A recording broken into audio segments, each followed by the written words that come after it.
Mm.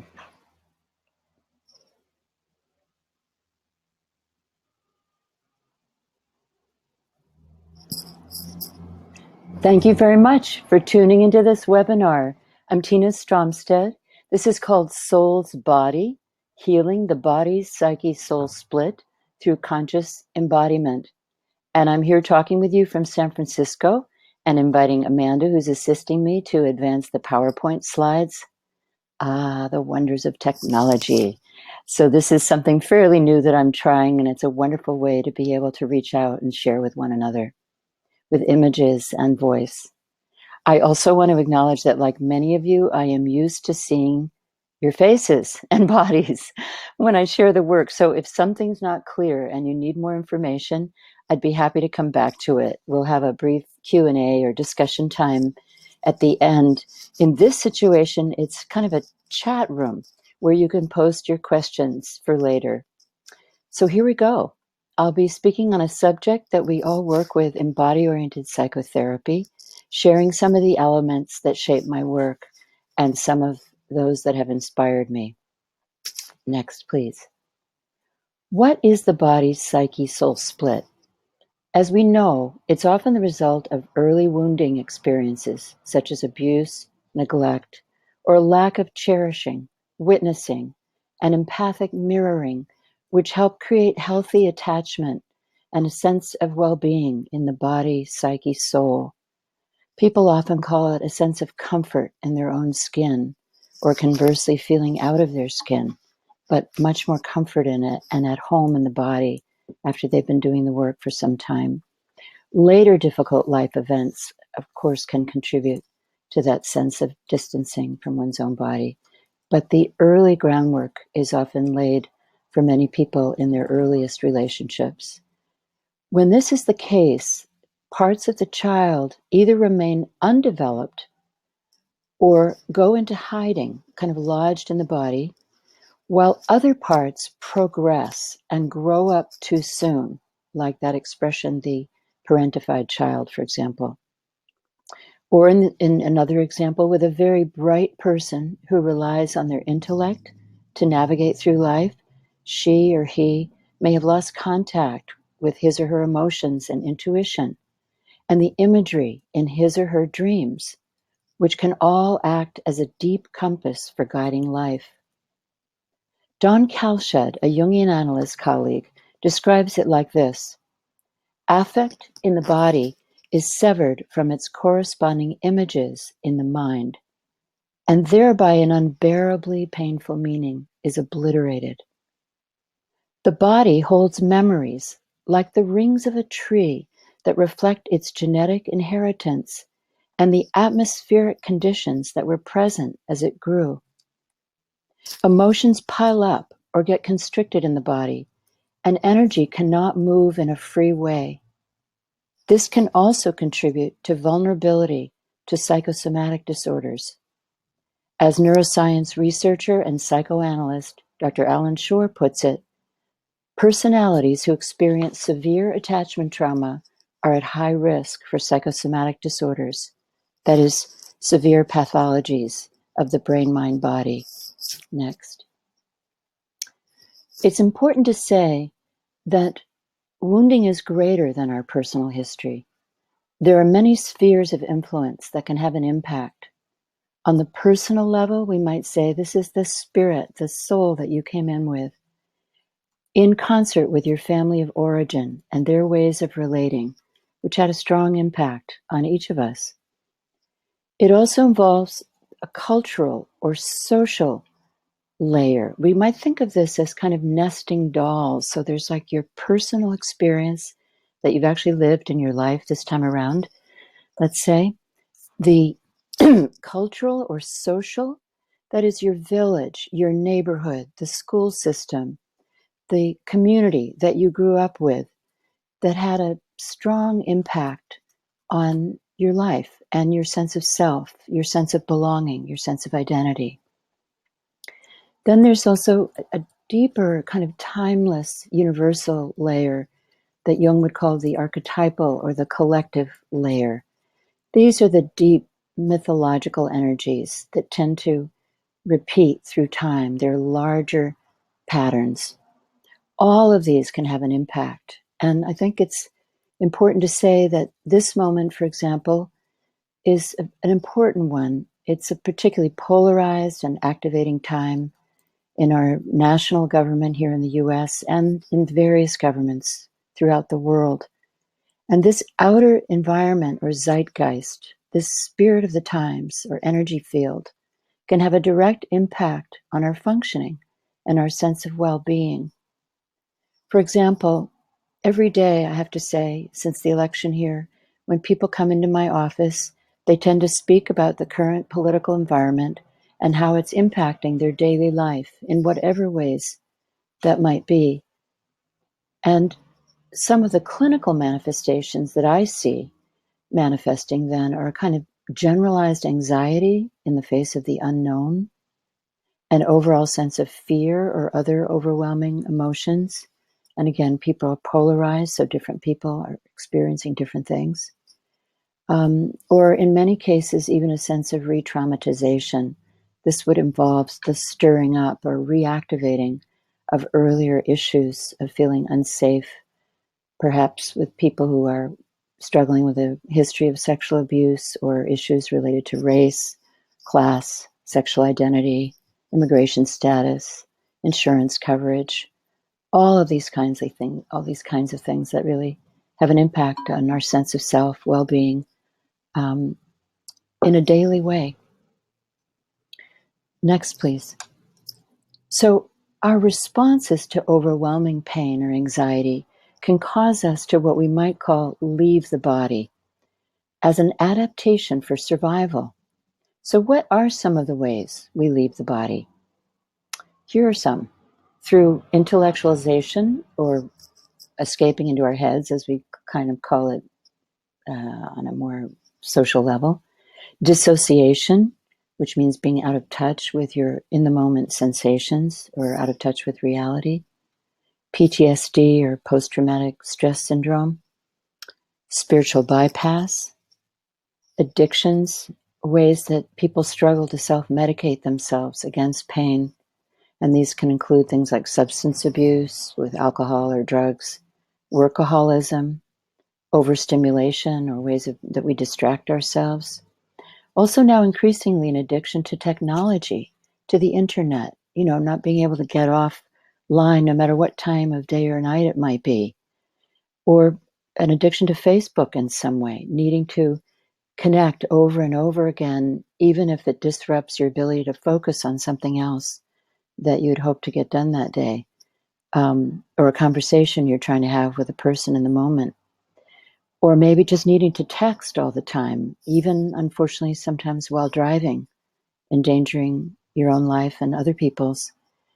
And it's amazing on a neurological level. I think we have a lot more to learn about this, but through the internet, through our smartphones, through texting, through looking something up quickly, we get immediate gratification.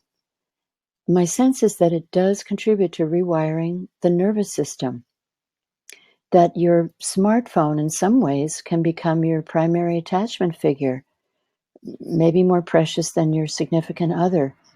And I heard a keynote speech the other day by Stephen Porges, who works in neuroscience and has created something called the polyvagal theory about our social interactions and their biological substrates.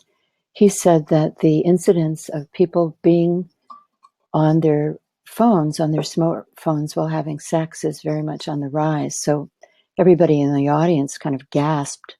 But in fact, if intimacy is difficult and you're used to relating to your phone very constantly, it's kind of a much safer thing to be gazing at over the shoulder of your partner than looking them in the eye, or feeling your body or closing your eyes and feeling that sense of connection with yourself and with them.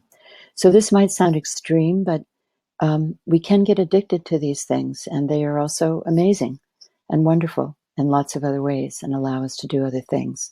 So there's no black and white around it. Codependency is another way that we leave the body, kind of merging. or with another person's identity, so that you maybe leave your decisions up to them. You relate to yourself primarily through them and how they feel and how they see you. Your sense of self is so tightly aligned with theirs that you don't really have a sense of your own standpoint, your own feelings, perspective, point of view. Unexamined political agendas are another form of leaving the body, where you can get really worked up and kind of reactive without being able to feel yourself, slow down, get in touch with what you really think, which involves being able to reflect, and to be able to hear the other person. On KPFA, one of our local radio stations, the other day, I heard that they're sponsoring a program called Decent Dialogues Between Political Strangers. I love that. I hope that's a direction we can all go in. So all of these ways that we leave the body are connected to underlying somatic patterns. For example, with spiritual bypass, a strategy sometimes used by a very overly spiritualized person, not a spiritual person, but an overly spiritualized person, we may see kind of truncated or foreshortened breathing, a contracted pelvis, and maybe a lifted chin. So if you try it wherever you are in the world, if you try lifting your chin and pulling in the pelvis and shortening your breath, don't do it too much. We don't want those stress hormones squirting. This enables the head to kind of break off from the body, drifting heavenward, oblivious to what may be going on in the basement, in the body. So I can elaborate more on this kind of thing later in the Q&A if you like. Next, please. Here are some ways that the split can manifest. It can affect your posture, gait, the way you walk, your degree of sure-footedness or sense of grounding or lack of it, your sense of aliveness or lack of it in your gestures. And there's something I call shadow gestures, and those are movements you're making even when you're talking or involved in anything, movements that are out of your awareness that you're making, or movements that are not yet in your usual repertoire of physical, emotional responses, things that are kind of outside of your range that maybe other people tend to do more. They can also, manifestations can also manifest as freezing, numbing in the body, a sense of plasticity, a kind of loosey-goosey, spaghetti sort of lack of integrity in the rigor in the muscles and the tensions. Or they can be rigidity, a sense of porousness, or a tendency to collapse. We can probably all recognize ourselves in some of these patterns. They can also manifest in the quality of the body tissue, the muscular tone, and skin color. The skin is often an immediate expression of our feelings, our blushing, our when we're teenagers, breaking out, all those kinds of things, rashes when we're upset about something. And of course, if we're genuinely allergic to it, which can also be amplified through stress. So here are some medical conditions that we can get. The psychosomatic aspect: skin disorders, eating disorders, sleep disorders, chronic fatigue syndrome, mysterious allergies, as I mentioned, that might crop up, developmental delays, things that kind of hold us back and keep us in parts of childhood where we may have felt more wounded or compromised, hormonal imbalances, sexual problems, flashbacks, nightmares, obsessions, or conversely, poor concentration or difficulty focusing, muscle spasms, fear of intimacy, addictions aimed at self-medicating, as I said, and any number of other disease processes, because this body, psyche, soul split or wounding pattern certainly weakens the immune system, your body's natural way of being able to fortify itself and bring itself back to health. Next, please. So what we are working toward in the healing process is Conscious embodiment. What is that? Well, I would say, and there are many ways of describing it, I would say it's a vital awareness of your bodily experience, a felt sense of aliveness and well-being in the body, and an awareness of one's whole body in the present moment. This also involves a capacity for emotional or affect regulation, self-reflection, relaxation, curiosity, presence, resonance, the capacity to resonate with your experience and with others, and more. The work involves building a body, a conscious body or vessel that's strong enough and flexible enough to contain and channel a range of feelings as well as sacred or archetypal energies. This is body wisdom. What does conscious embodiment do? It allows access to feeling, aliveness, memory, imagination, dreaming, curiosity, play, a sense of agency, a capacity to take action in the world. It supports the building of healthy relationships. Why is it important for healing? It's fundamental for a sense of identity, self-esteem, and self-worth. If you can't feel yourself, you can't have an identity. And you don't have a compass to determine your priorities and to direct your actions, your efforts. As a client said to me recently, this is all about being more in my body. I'm learning to be me. It also builds interconnectedness with others, with the community, and with the planet. This includes a sense of the sacred, a feeling of interconnectedness that gives you a sense of belonging to something larger, the vibrant web of life. If you're not embodied, you can't feel that. And incidentally, then you can do anything to the environment. And very painfully, if you're not in touch with yourself, you can do anything to another person. That includes violence, war, terrorism, fanaticism. Next, please. Now, if you're listening to this webinar, you likely know a lot of body practices already. I'd like to mention a few conscious embodiment practices that are among those that integrate sensation in the body, emotion or affect, imagination, and verbal expression in the relational field with other people, including some of the skill sets they offer. So here's a little background. Wilhelm Reich, who we consider among the grandparents of somatic psychotherapy, one of the major ones, he attended to and worked with body armoring. That's what he called it. And that armoring is the expression of the personality in the way the body moves and holds itself. Reich's groundbreaking work shaped body-oriented psychotherapy, bioenergetics, Gestalt, and many other approaches. His book, Character Analysis, in 1933, laid out a lot of this material. I highly recommend it. Charlotte Selver is another pioneer. She refined what she called sensory awareness work, the conscious sensing of the body, moment by moment, the breath, the temperature, the pulsation, skin responses, sense of being connected to the earth. She believed that following physical sensations contributes to the well-being of not only the individual, but of society as a whole, and the health of our whole planet, if we can find new confidence in the organic life process, the health of it expressing itself moment by moment, and how to return to that deeper intelligence when we get off balance. Eugene Gendlin is another major contributor to sensing with his focusing work.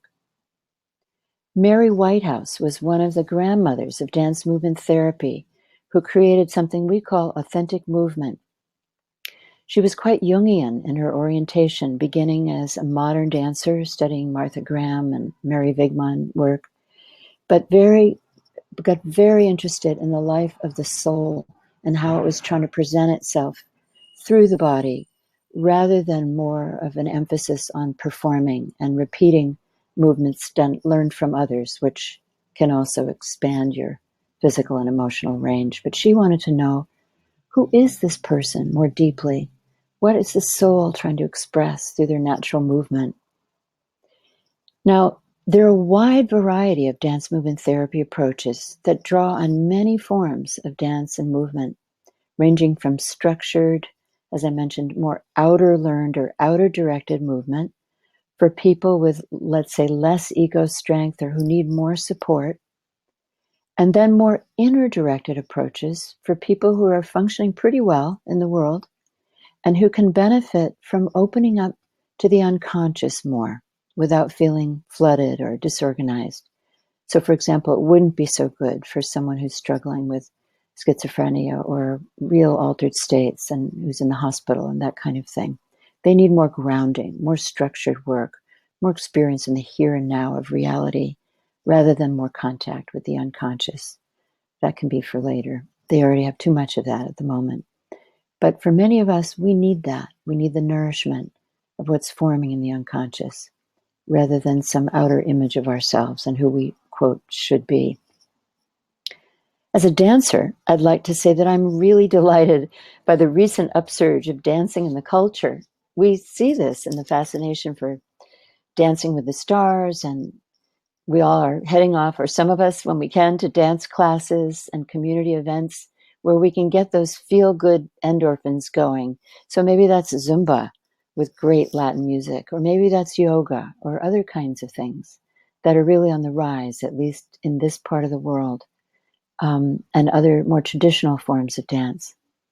Dance movement therapy has its roots in dance, yet it's also a conscious embodiment approach as it explores and helps integrate the psychological, emotional, and relational work as well. Authentic movement is a movement practice rooted in Jung's active imagination method.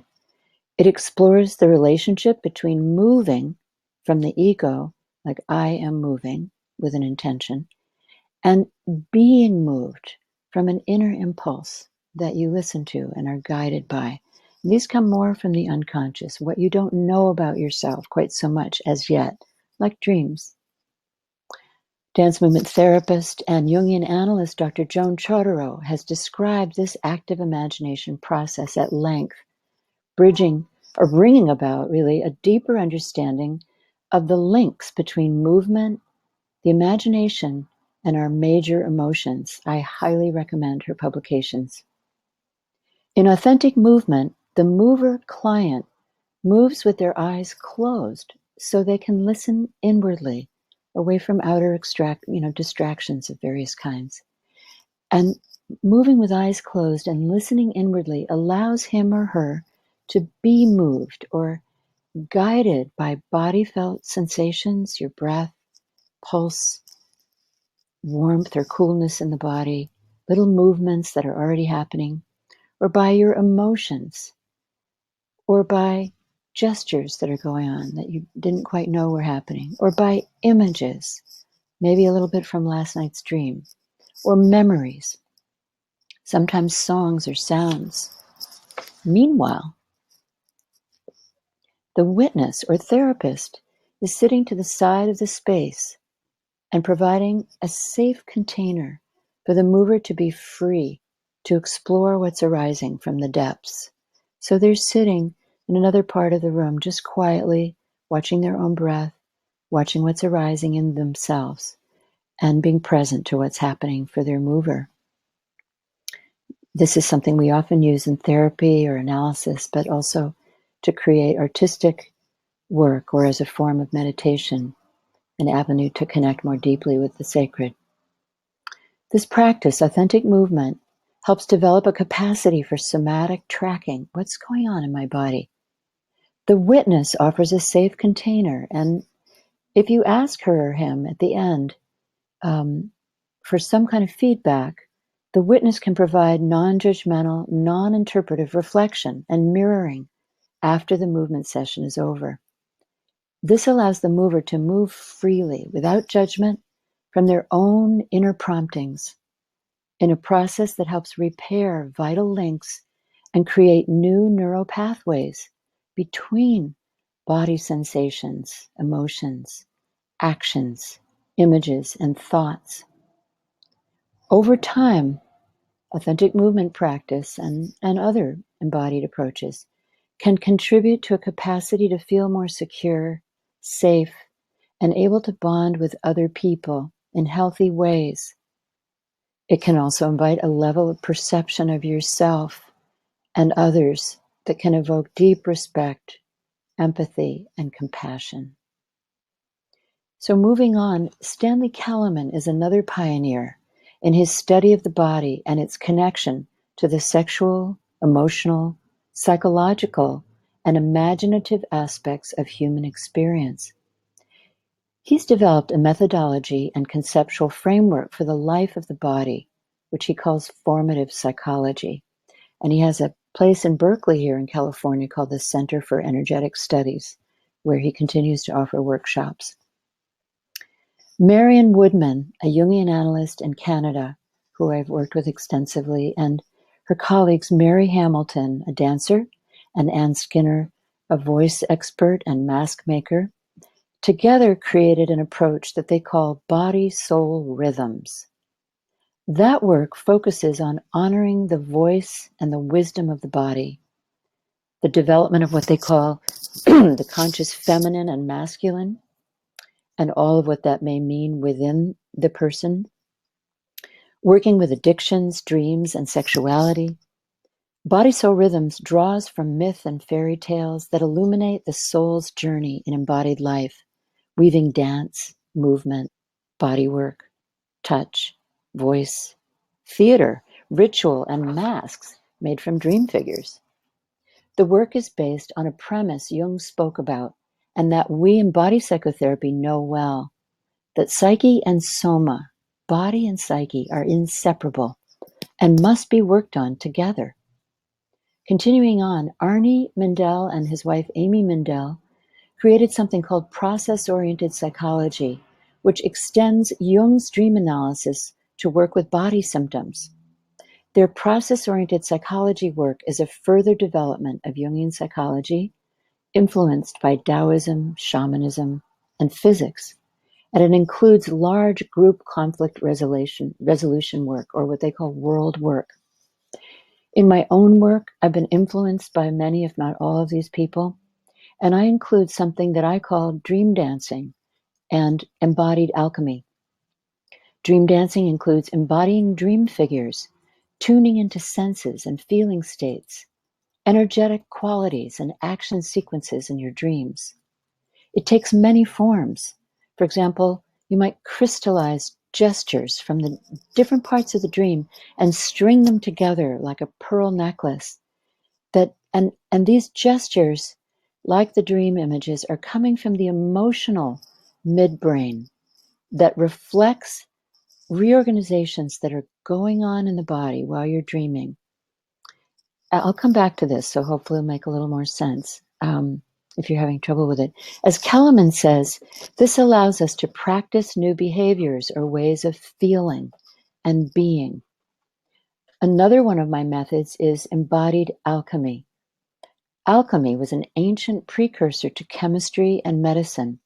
It had to do with discovering the gold in the prima materia, the muck or the shadow, what we would call the stuff that we value the least, that we deeply need to know about and make conscious, which is often held in the body. This is best understood as an inner process in which the alchemical vessel, or in this case, the therapy container, and the warmth there, helps to cook undigested emotions. It widens what neuroscience people are calling the window of tolerance. It provides, that is, a map of the transformative process, and also allows for engagement with a wider range of emotions. And it engages individuals in working with properties and stages to ripen the body, psyche, spirit, sense of awareness, and integration. Jung spoke of this process when he said, "The symbols of the self, the deep self, arise in the depths of the body. The symbols of the self arise in the depths of the body. And by self, he also means the sacred dimension. There are also many more valuable approaches to body, mind, brain, spirit healing, including increasingly now trauma work and many others that you can find if you wish on the resources page on my website, including links to the websites for the American Dance Therapy Association, the European Association, the United States Body Psychotherapy Association, and many, many others. So I'm going to take a sip of water. You might want to too. Speaking of tending to the body. But I'm going to talk about dreams in a moment. But before we talk about dreams and images, I'd like to invite you to do an exercise, a short investigation, to explore the effect of a range of images in your body. So just see how they feel as you drop them in, if you feel comfortable doing that. So let's just start with letting yourself stretch and yawn and maybe hear your own voice. I've been listening to mine for a while. Letting yourself stretch and breathe. Find a comfortable position. And if you're comfortable with it, close your eyes so you can better imagine. Notice your breathing. And feel your feet on the ground, on the earth. That's always a good thing to do. And if you're sitting, how the chair is supporting your weight. And bring your awareness to your body sensations, whatever is happening in your body, no judgment, just whatever you notice, and any changes that may come about or not, as you let yourself imagine the images I'll share with you. And please be gentle with yourself and only go as far as feels right for you. And other images may come up for you. Trust yourself. You're in charge of your body, your psyche. That's really important. So here's an invitation, if you like. Imagine a burbling or a singing or bubbling stream, a marshland,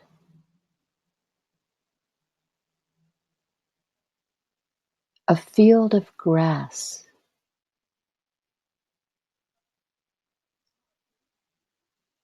a path winding through tall trees in a sunlit forest, a thatched roof hut, a long winding road, a brick apartment building, a tall glass skyscraper. Be a little cautious with that one. A tall glass skyscraper. Breathe when you need to. A dirt road heading out of the city into the countryside. A small stone cottage. A meadow of wildflowers. And finally, a warm, sunny beach with safe sunlight. A warm, sunny beach.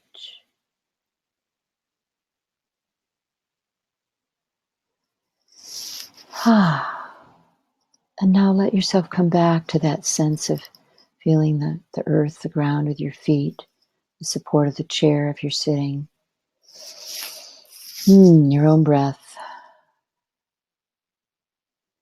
And take a moment to notice what's going on in your body now, if there are any changes, and to reflect on your experience. What did you feel or discover? Was it different for different ones?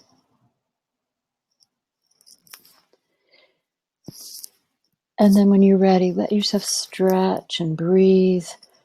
Oh, follow what your body needs. There might be some groans in there. Don't be shy. And if you'd like, you can share your experience during the Q&A or discussion in the chat room at the end. Now, and by the way, thanks for engaging that with me. We always find out a lot more through direct experience. And I also want to take this moment to thank you for listening in English in case it's not your first language. I really appreciate it. And I'm trying to go slowly while having time to include what I want to share with you, the whole thing is an hour, maybe a little more, and then we'll have time for the chatting together afterwards. So now I'd like to talk a bit about the role of dreams in healing, beginning with a historical perspective. As you know, for thousands of years, early traditional peoples saw dreams as oracles that could help you navigate your life. Messages from the gods pointing to actual outer events. Among these peoples were the ancient Egyptians, the Hebrews, the Greeks, Romans, the Aborigine peoples, Native Americans, the Bushmen, and many other groups. Yet with the rise in secularism, rationalism, and materialism in the West, dreams became regarded as superfluous, not useful. But I would disagree. In clinical practice, as Kellerman puts it, dreams can be understood somatically as the body speaking its mind, or as rehearsals for action, new structures forming in preparation for potential behaviors and feelings, things you don't know about quite yet, and things that you do. Dreams may point also to illness at times, or imbalances in the body. When a client comes in with a dream, it's important for me not to overlook the possible medical aspect. I don't jump to that, but I don't rule it out either. And, might this hot spot in their dream, in this part of their body, in the drawing that they might make about the dream, be an indication of an illness or imbalance of some kind? So, I always recommend a checkup with their doctor. I think that's a wise move if these kinds of things open up. However, might it be more symbolic, more of a reflection of an emotional or psychological situation, with the dream trying to bring awareness to the fuller picture and pointing us more toward wholeness? From a neurological perspective, Jungian analyst Margaret Wilkinson, who's one of the major Jungians to have integrated a lot of contemporary neuroscience and attachment theory into her work, which really underscores the work we've been doing creatively and intuitively for so long. Margaret says, major groups of researchers note that in REM, or rapid eye movement sleep, the limbic system, especially the amygdala, the emotional fight-flight part of the brain, is activated while the frontal or executive or reflecting areas, verbalizing areas of the brain, are deactivated. They therefore, these researchers, assign to REM sleep or dreaming sleep a significant role in the processing of emotion. Dreams are the mind's vehicle for the processing of emotional states of being, particularly the fear, anger, anxiety, or elation that can figure prominently in dreams. Margaret goes on to say that dreams have meaning and play a vital role in the affective or emotional organization of memory. Next. So here we are, dreams, which we might think of as reports from the interior, your inner wilderness, your emotional and spiritual landscape. Here are some additional ways to understand dreams. For Freud, and these are going to be very brief, we could really take a lot of time with this, and I know many of you work with them too. For Freud, dreams were there to preserve sleep and signified a kind of wish fulfillment. For Carl Jung, dreams reflected our inner psychic spiritual condition and could help balance the conscious mind's idea about a situation. compensating for our one-sided ego attitude. In other words, we have some idea about who we are, the kind of person we are, but in our dreams, we find ourselves acting in really different ways. And these too are aspects of ourselves that we may be repressing or that we haven't developed yet, on the positive side and on the more challenging side.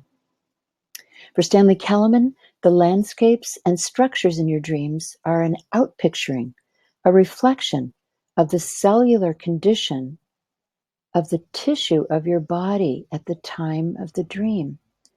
So I'm going to say that again. The landscapes or structures in your dreams, like what the buildings are made of, the natural environment, are an outpicturing, an image or reflection of the actual cellular condition of the tissue in your body at the time of the dream.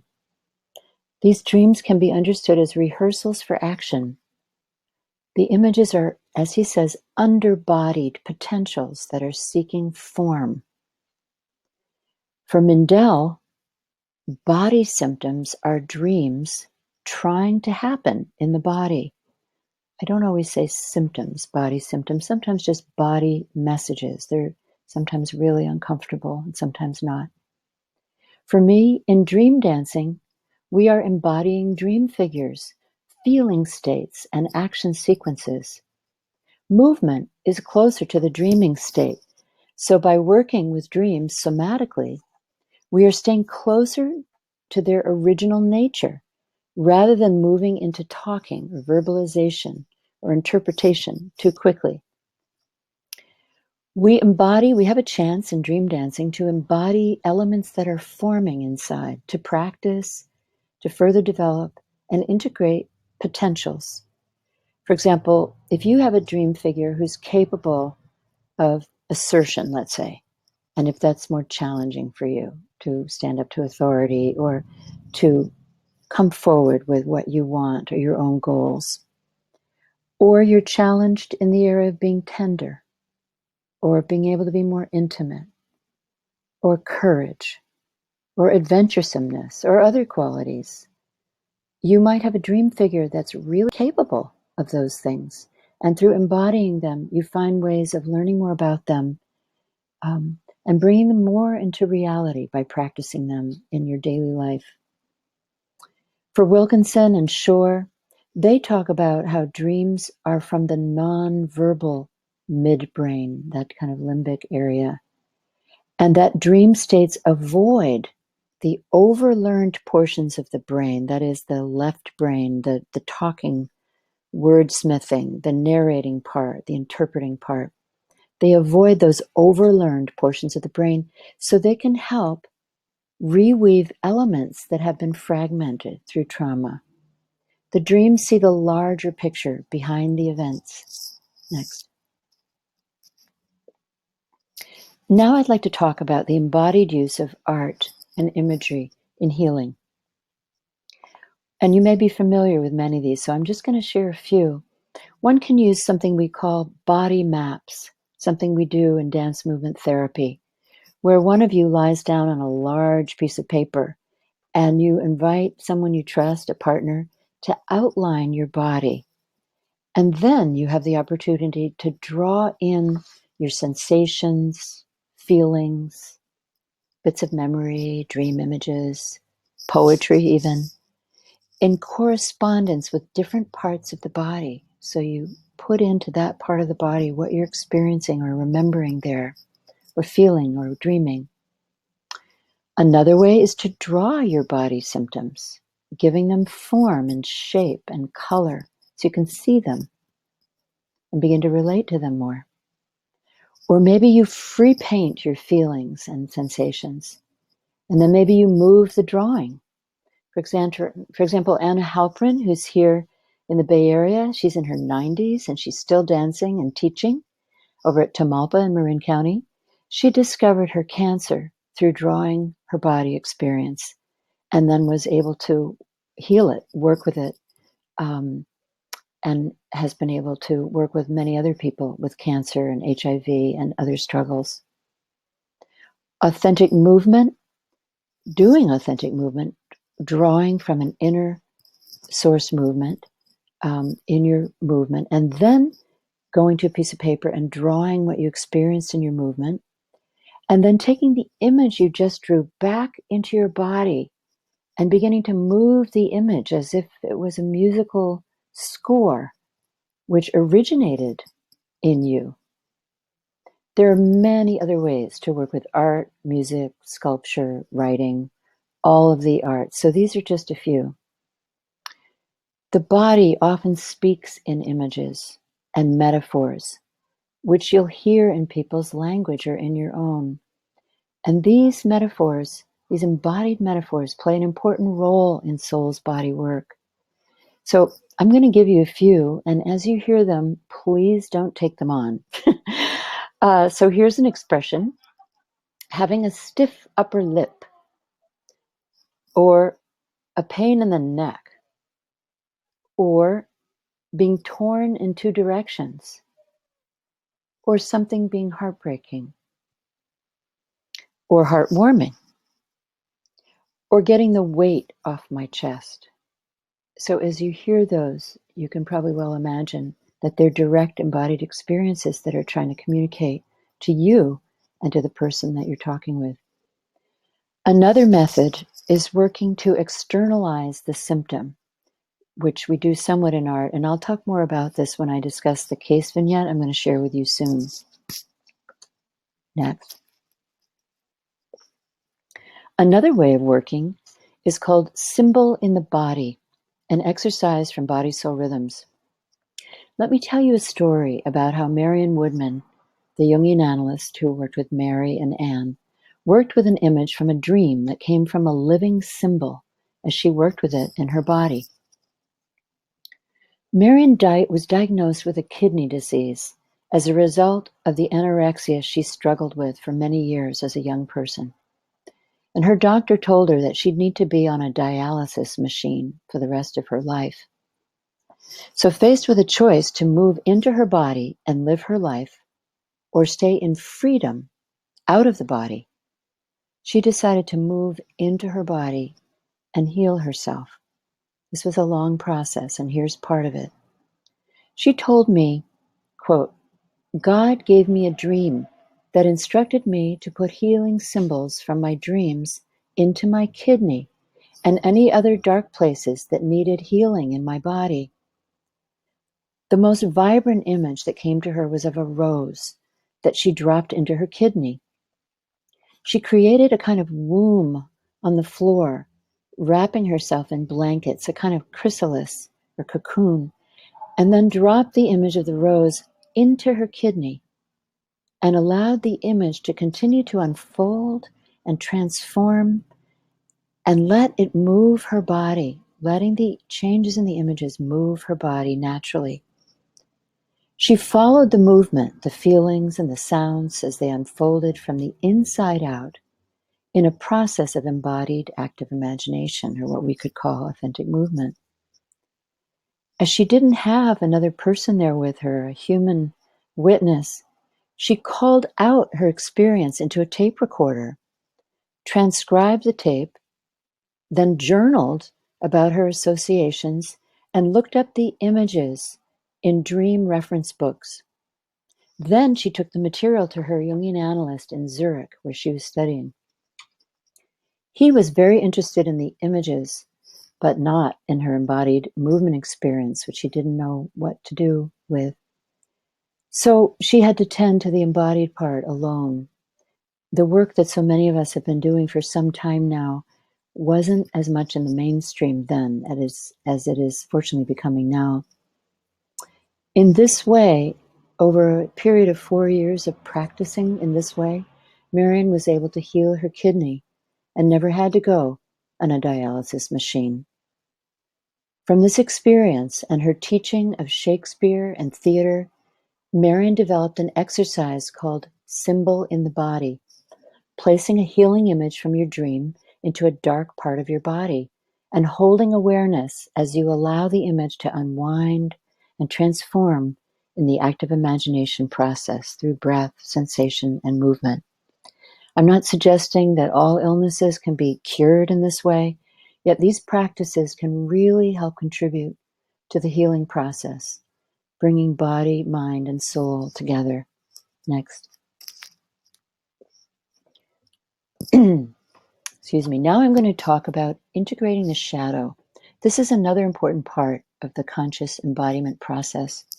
What Jung called the shadow, that is all the unconscious, repressed, denied, and or less developed parts of the self, also includes positive qualities. So the shadow includes difficult things, but also includes positive qualities needing lived expression, such as things you don't think you can do, positive qualities and abilities you primarily attribute to others. So it's not only things you've repressed that you don't like, but also attributes that you can grow into, that you tend to think other people have and you don't. An integral part of Body Soul Rhythms work is the mask work developed by Ann Skinner. Each woman builds a mask based on a shadow figure from one of her dreams that feels important to bring to consciousness. And these are in the women's intensive. Men come to workshops as well. I want to be sure to say that. I work with a lot of men myself. But in this case, I'm talking about the women in this intensive. In Jungian circles, mask work is a way of uncovering the hidden nature of an individual, rather than hiding or disguising it. Then we explore the visual image of the mask, the voice of the mask, the movement of the mask, and the relationship style of the mask. The mask brings these elements together in physical form. Then we have something we call the I am. This is a big, final, kind of integrative exercise in Body Soul Rhythms work. Here, you put the mask on different parts of your body, like your belly, your chest, your pelvis, your knees, your mind, your head. And later, you take it off and you put it on a chair, and you might move the lines and the colors in your mask, get to know it better, its character. Then you put the mask back on. And at some point, the mask begins to speak for itself. It allows you to kind of channel those energies from the unconscious that first appeared in the dream that you then made the mask about. After exploring in this embodied way, you then remove the mask and integrate the feelings, energies, and intelligence of the mask into your conscious personality. Something like, I am courageous. I am imaginative. I am tender. I am fierce. I am finding my way, and so on. Now, it's no longer a shadow figure relegated to the deep unconscious, but rather qualities and wisdom that can become a conscious part of your lived experience, contributing to the wholeness of your being. Integration also aids in experiencing and regulating emotions, contributing to the ability to titrate or regulate your feelings, not just be overwhelmed by them or push them down in a way. It also contributes, this integration, to your overall well-being and to your relationships. So, for example, here I am on this slide exploring pleasure, my inner Dionysian Italian part, who came about to compensate for my diligent dissertation research several years ago. So you could say I was a little in my head, and then pleasure popped out. And here's Marion Woodman, too. She couldn't help but come over. Next, please. Here's Jung. Wholeness is not achieved by cutting off a portion of one's being, but by integration of the contraries. So here we have a way to listen to and work with potentially polarized opposites, something we really need at this time. What is integrative healing? It's a way of working that addresses multiple levels or many layers of experience within the person, including their direct embodied experience, access to genuine feeling and agency, their sense of can-do in the world, reflective thinking, curiosity, and discernment, imagination, as it is expressed through creativity and dreaming, a capacity for forming healthy relationships, healing early attachment wounds, as we talked about earlier, finding your place as a valued member in your community, restoring a sense of connection to your body, to the earth, the natural world, and to the wider cosmos. How are wholeness and integrative healing related? We know that the early shamans knew that working with embodied arts practices like drawing, dancing, singing, chanting could help the person reconnect body, psyche, and spirit in community.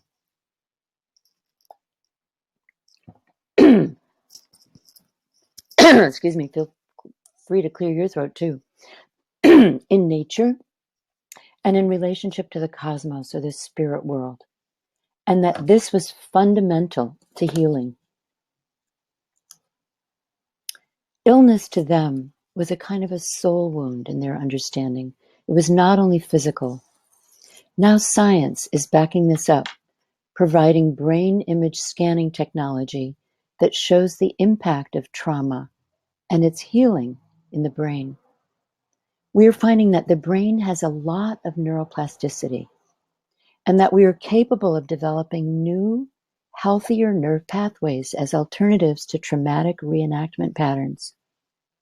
These healthy nerve pathways are developed in safe contexts where people can begin to feel more comfortable in the body and listen to their inner body felt sensations, feelings, and images, and let them come together again in meaningful ways.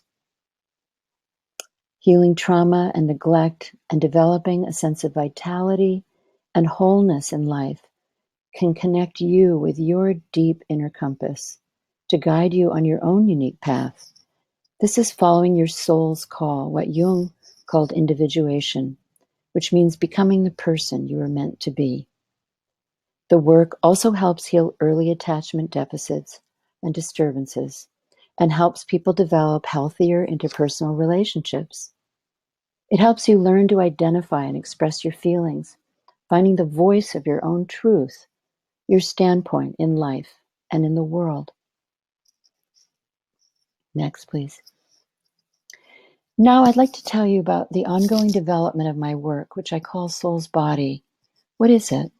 You already have something of a sense of it, but just to say, it supports the development of embodied consciousness, authenticity, agency, presence, and compassion for oneself, for others, and community. What integrative elements does it include?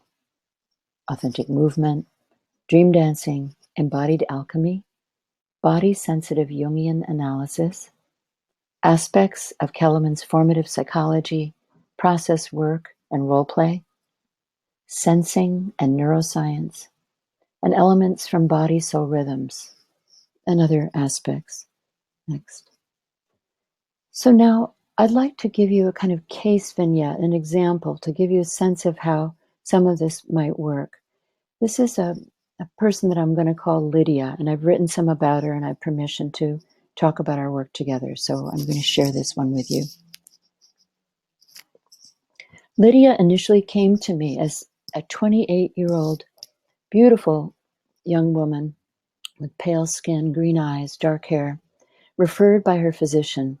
She suffered from panic attacks, unremitting nightmares, and she was unable to leave her husband, who was demanding and possessive. He was 15 years her senior and was physically and emotionally and sexually abusive. She worked in an unfulfilling office job and was forbidden to leave the house except for work and was forced to tend to his needs.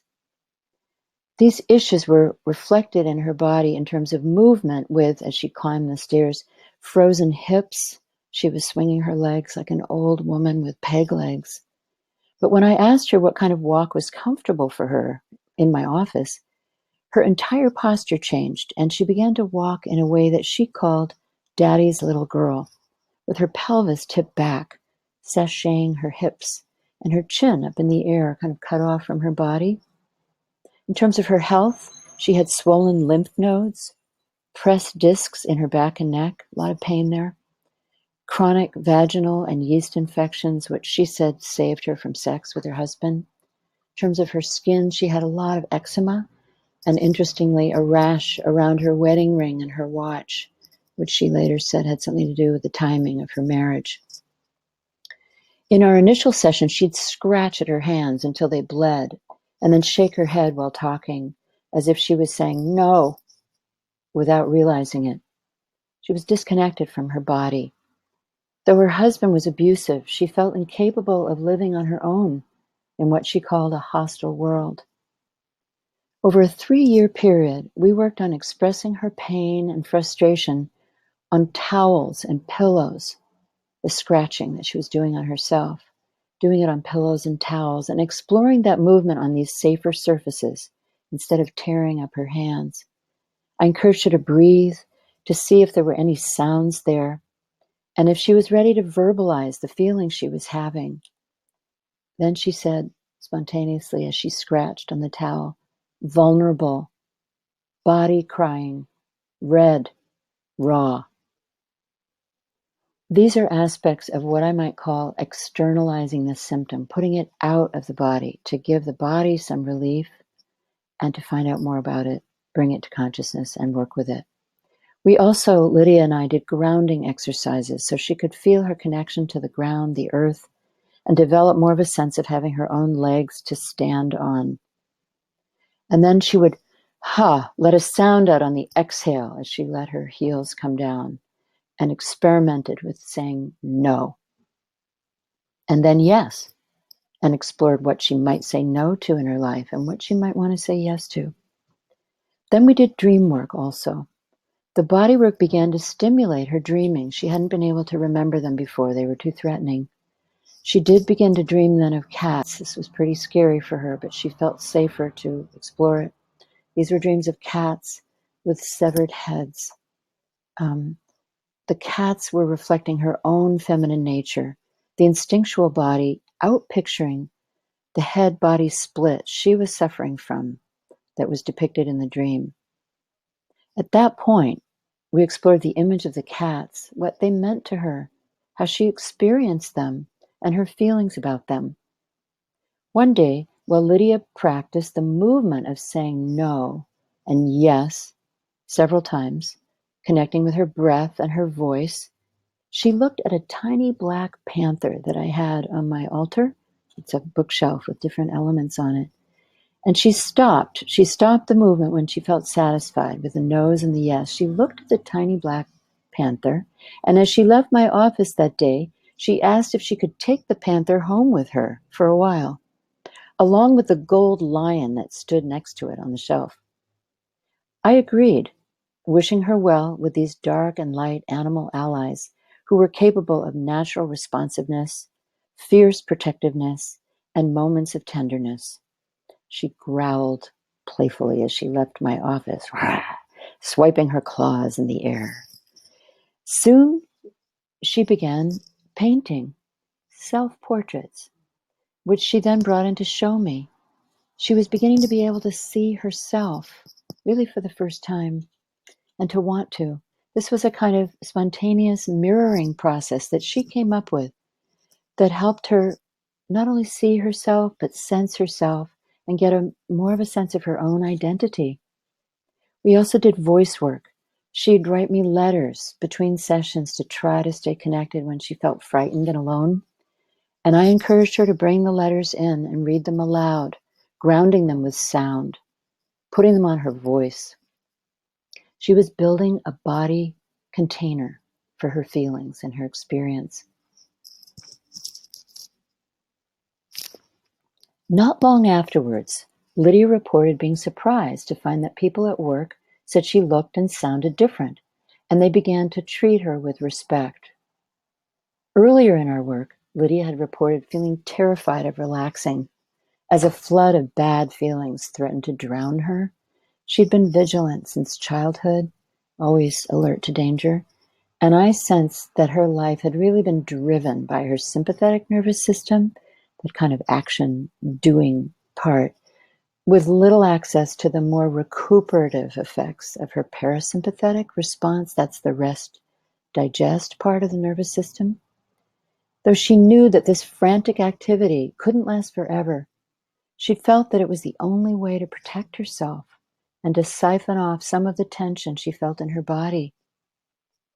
Frequently, she would arrive really dressed up and pressured, pressing the boundaries of the hour with stories about her experiences at home and at work, sharing her fears and fantasies with me.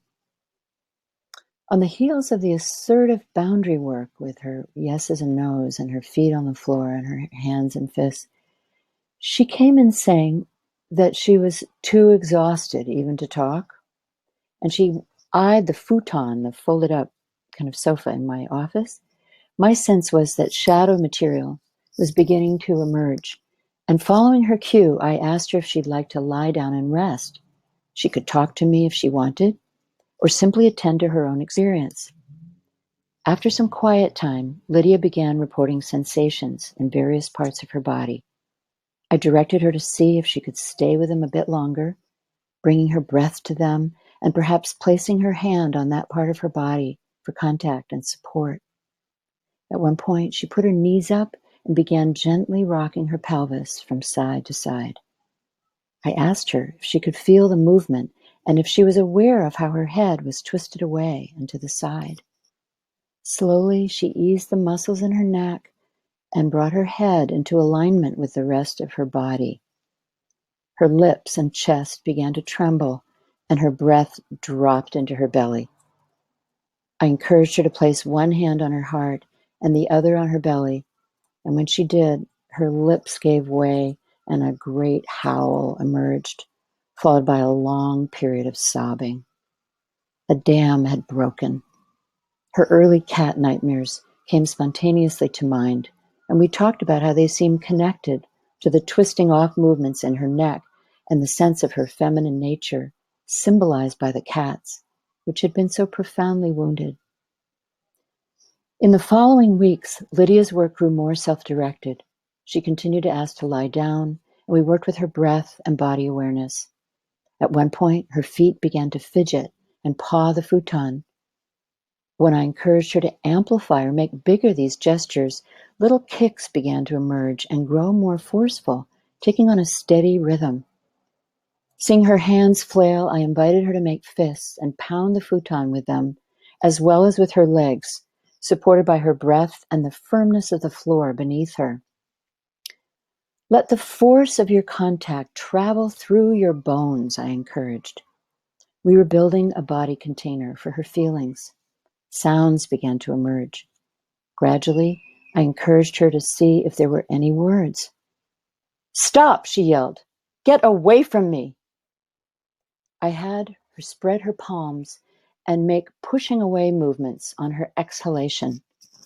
At one point, I put my hands up in the air above her hands and invited her to push against mine if the contact felt comfortable for her.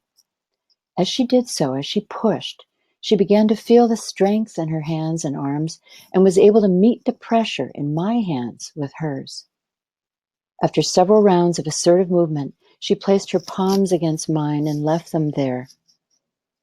"I can feel the warmth of your hand," she said, "and in mine." This was unusual for her, she said, as it began to replace the cold numbness she often felt there.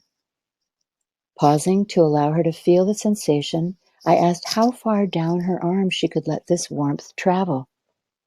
After a moment, she reported being able to feel it trickling down, the warmth trickling down her forearms and into her chest, where it pulsed and swirled.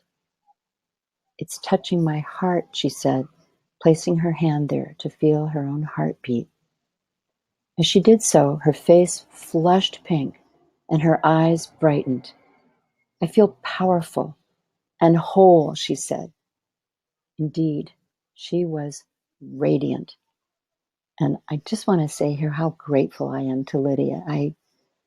I'm so appreciative of her trust in me, and we both learned so much together in this process as we followed it in a very organic way, using various different elements. So here are some of the changes she experienced. I'm just going to say that we're nearly finished with the verbal part, but I want to give you some of the sense of the changes.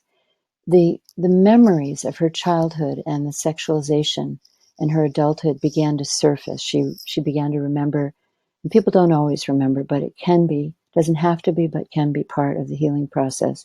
She remembered sitting on her stepfather's lap with her mother going away for weeks at a time, sensing her job, Lydia's job, was to take care of her stepfather in her mother's absence, a pattern she'd replicated in her marriage. Lydia became more in touch with her deeper feelings. She made contact with sensations in different parts of her body and began to feel more of her body in a conscious way. Her husband stopped abusing her because she could say no. Her voice changed, now coming from a deeper, more resonant part of herself, and she gained more respect at work. Her lymphs, the lymph nodes that gave her such trouble, began to shrink and become a normal size. The eczema disappeared. Her body and posture came into better alignment. She realized that she couldn't split off parts of herself anymore. She felt a greater sense of confidence and capacity for action in her life. And then she found an apartment and shared it with a friend she met in an African dance class that she started while we were working together, which she loved. Highly recommended, depending on your favorite kind of dance. And then finally, she divorced her husband and found a full-time job with teenage girls doing arts and crafts, something she loved and was really good at. So this is a little bit about Lydia. Of course, there was more, but I wanted to share it and honor it with you to give you a sense of how the work can go in some cases. And if you'd like to hear an example of working with a man, I invite you to listen to an interview on my resources page on my website where I'm describing the work with a lawyer who was depressed and and became alcoholic and who found that he was in the wrong profession and made a lot of changes. Next slide. So now let's walk the talk a little. Thanks so much for listening. Before we take some time for Q&A or responses in the chat, I'd like to give you some time to listen to your own body while I play part of a song many of you likely know. So feel free to sit or stand. Sense how you're feeling in your body. Is there a part that needs breath, stretching?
Yeah?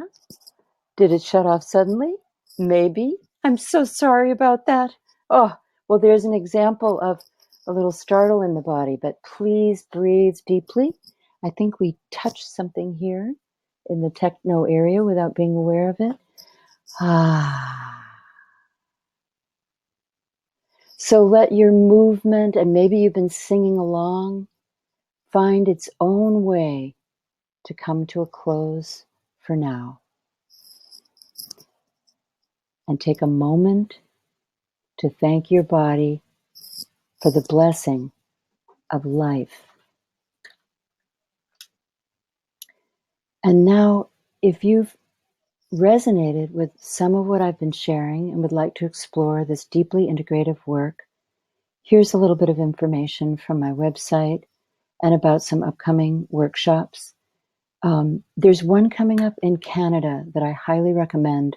It's Brain, Mind, Body, working with trauma, neurobiology, and the healing relationship. A conference we'll be doing with some people who are pioneers in the field: Bessel van der Kolk, Alan Shore, Margaret Wilkinson, I told you about, Ruth Lanius, myself, Ed Tick, who works with veterans, and many others. I hope you might join us. Then in Tuscany this summer, I'll be offering in June The Alchemy of Dreaming, an international authentic movement retreat. It's for experienced authentic movement practitioners. There are just a couple of spaces left, so if you're interested, please go to my website for more information. Then there's a conference on alchemy that Pacifica Graduate Institute, where I teach in Santa Barbara, will be offering. And there'll be many people there. I think it'll be an exciting 3-day symposium bringing together leading alchemical scholars and embodied investigations. Some other people will be there: Robbie Bosnack, Stanton Marlin, Kwame Scruggs, David Gordon White, myself, and others. So now I'd like to hear any questions or reflections or responses you may have. I'd love to hear from you. Amanda has been fielding them via the chat box, and I'm going to pause just for a moment while I read the questions and respond to what I can, particularly those that may be most useful to the group and directly related to the work. So let's have a look.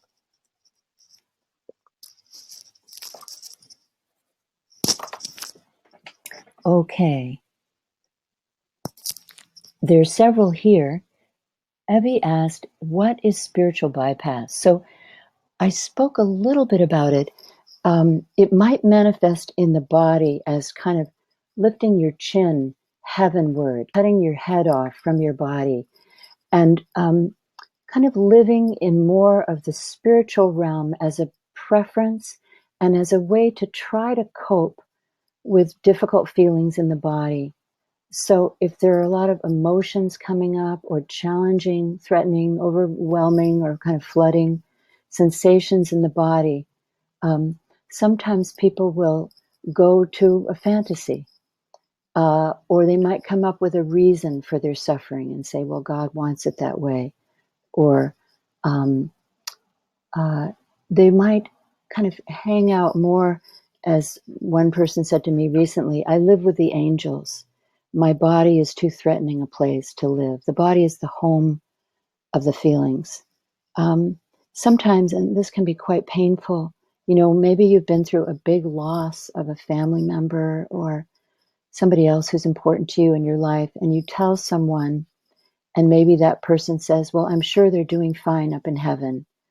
And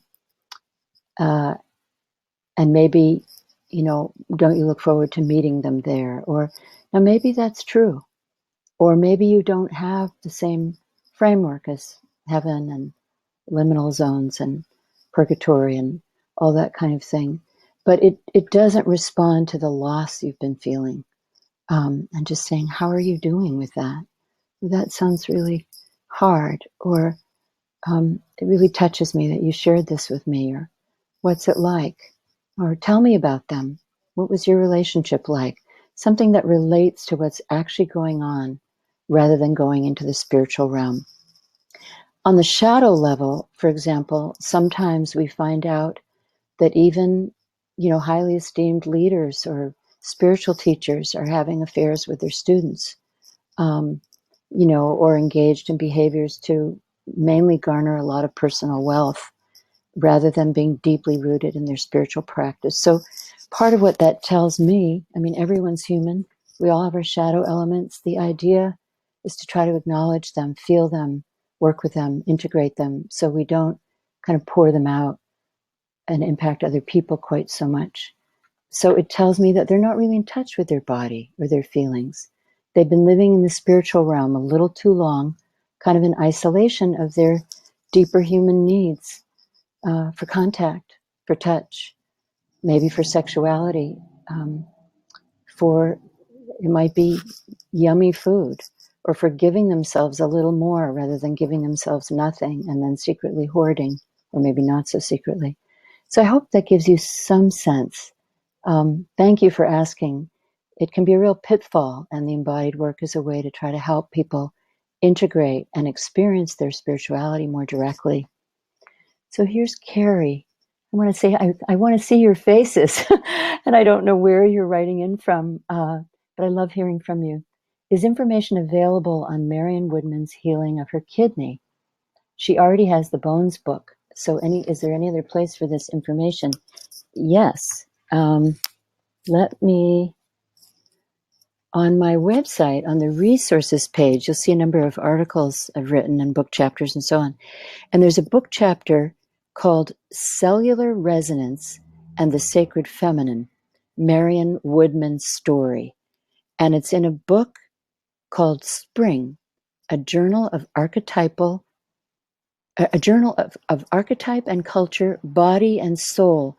And this was a Festschrift. It was a special edition of Spring that was all about honoring Marion Woodman, her life and her work. Okay, let's see.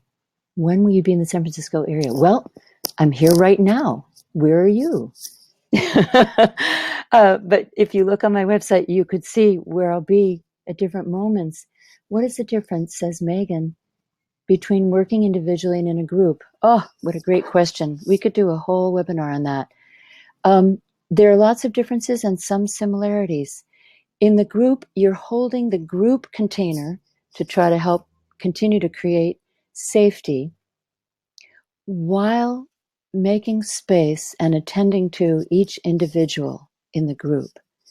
And so all the people in the group might get to move at the same time, working with their own dream image, or working with a body symptom, or working with an issue that they brought in, or a relationship problem, or something to do with their relationship to the sacred, whatever it might be. And then they can draw after that. I'm just giving one example. And then they might talk to a partner about it, or get some witnessing from me if I'm witnessing the whole group, or from their witness if they're working in dyads. There are times for group discussion. There are times to work with dreams in the morning. If we've been doing a lot of embodied work during the week or the weekend, I might say, what are we dreaming? And those dreams often have to do not only with the individual, but with what's going on in the group, what's in the dreaming field of the group that's trying to come to consciousness. I hope that's helpful. Groups are so helpful. They kind of amplify the energy. It can be a little bit like meditating on your own, and then the strength and the support you can feel in meditating in a group. Here's Patty. Is the workshop in August primarily going to be an intellectual process? That's great. Thank you for asking. I will be, in some ways, yes and no. So I will be doing a pre-conference day, working with people with embodied alchemy all day. And then there'll be a series of talks for the rest of the weekend. And we'll be showing images so that you have a sense of the art and very kind of profound pictures of different phases of the transformative process. I'm really looking forward to it and to hearing talks by my colleagues, and I'll definitely be working experientially. I think Robbie Bosnack will be too, because he has a way of working with dreams in the body. Sophia, tell me more about what conditions that do not benefit from nourishment from the unconscious and how they benefit more from present moment grounding. Great. As I mentioned, there are lots of different ways of working with body practices. So if someone is in a kind of altered state of consciousness or an extreme state, let's say they're hearing voices, they're seeing hallucinations or pictures that other people aren't seeing, they are feeling flooded with grief, they're in a crisis, they're feeling suicidal, any of these really difficult places that humans, all of us, humans can get into at different times, and different people have more vulnerability to, perhaps in their family background and in the way they grew up and what's happening to them in their life. Um, People in those states need more grounding. They need more present moment. Can you feel your feet on the earth? Can you bend your knees a little bit and shake a little so you can drop your breath and feeling out of your head and more into, can you put your hand on your belly? Can you feel the warmth there or whatever you experience? Can you feel the rise and fall of your breath? Can you put your other hand on your heart? What's happening with your throat? Ah. Can you make a sound on the exhale? It's very much in the here and now. And if they're starting to go into trauma material coming from the past, which makes it hard to feel like you're in the present, kind of pulls you back into another time period in your life, you can invite them, as many trauma work methods do, to look around your office, look around the room, see the colors and shapes and the objects, and have a better chance to come into the here and now. I could say more about that, but we have lots of responses. I hope that's helpful. And I would look up somatic experiencing and sensory motor integration work and other forms of trauma work, which you could find online.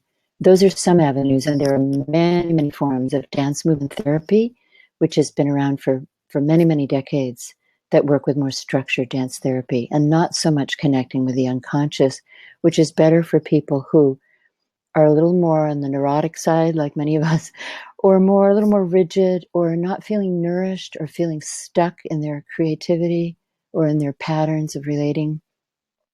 Okay, here's Christopher. What is a great way to really immerse yourself in your body when you've been dissociated for a long time? My reason for this is trauma. Thank you, Christopher. You're certainly not alone. I would say to work with a trained professional so that you can feel safe while you're beginning to experience your breath, while you're beginning to, at some point, re-experience body sensations, when it begins to feel safer for you, when you can have someone, as I was saying a little bit earlier, help you orient in the present moment instead of going in the past, uh, where you have an opportunity maybe to draw your feelings instead of feeling them all directly in the body, to dialogue with that safe, trained person about how you're feeling, so that you can work through and not have to avoid the things that happened to you. And you can have a chance to strengthen yourself, to heal, and to feel much more integrated, and to find a safe and vital home in your body. That's your birthright. No matter what anyone else was doing, it's your birthright to live in your body and to make a home there on this planet. Carrie asked, where can I find research about healing physical illness or conditions, epilepsy? Oh gosh, that's a great question. Well, I would say online, actually. I would say a lot of the medical websites. I know there's an epilepsy clinic up here at UC San Francisco Medical Center. They have a department that does a tremendous amount of research. I would say probably online, because there is quite a lot of research about it. Yeah. Laura asked, can it be risky to move some images if they are very deep and powerful? Like, for instance, the archetypal image of the labyrinth. I ask because some time ago I felt really alienated, close to my truth, but really lost in the earthy relational dimension. Yeah, that is a really good question. Yes, if the images are too big, too archetypal, meaning maybe the image of a labyrinth, or maybe the image of a goddess or a particular kind of god, or like in the Greeks or many of the indigenous peoples from all over the planet have different images for the sacred. And I don't think it's a good idea to drop that image into your body directly. Marion Woodman often said, it's too overwhelming. There's too much depth charge in an archetypal image. It would be like, having a 110-watt mechanism and running 1,000 volts through it. You don't want to sort of, disrupt too much on the body psyche level. So I would say maybe take a couple of steps that are related to the labyrinth. Step 1 and step 2. And just see how you feel as you make the decision to take a step forward in a particular direction in your life. Small is good. Stanley Kellerman once said to me, Tina, 2% change is much better, much more effective, much more easily integrated than really big jumps and big changes, which we tend to rebound away from. We can't integrate them. The body and the psyche literally don't quite know how to handle them. So I think, there are lots and lots of responses coming in. I'm delighted. Unfortunately, I think we're out of time. We're a little over an hour and a half. I thank you so much for your patience and for tuning in. I hope our paths will bring us together sometime. I look forward to meeting more of you in our global community. And I want to leave you with a poem. This is a poem called Heart Cave. It's by Jeffrey Brown. He says, I must remember to go down to the heart cave and sweep it clean, make it warm with a fire on the hearth and the candles in their niches, the pictures on the walls. I must remember to go down to the heart cave and make the bed with the quilt from home, strew rushes on the floor and hang lavender and sage from the corners. I must go down to the heart cave and be there when you come. Thank you so much. I look forward to meeting you one day. Okay. Bye-bye for now. Sweet